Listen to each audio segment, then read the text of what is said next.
Please don't forget to subscribe. Kamusta mga Mars at mga Repa? Welcome back po sa ating channel. Ano kaya itong pinagdaanan ni Mr. JM De Guzman at parang nasaktan pa ito sa kanyang ginawa sa tawag ng kanyang role sa Init sa Magdamag?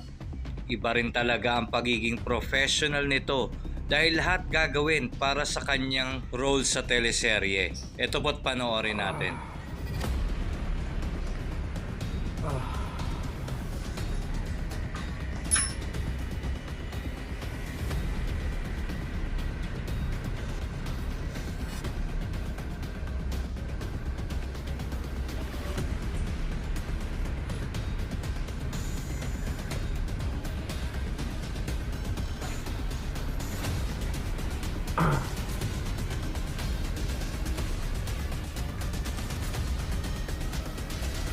Parang sumwagdes ah.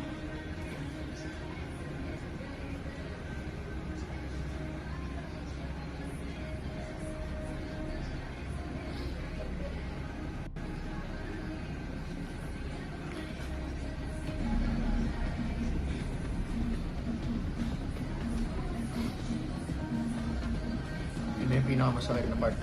Oo. So hindi siya kumapit na sa... So dito nakakapit. Dahil sa tawag ng kanyang role sa Init sa Magdamag na medyo bad boy image ay nagpabutas ito at nagpahikaw sa kanyang ilong. Parang medyo masakit yata yan ah.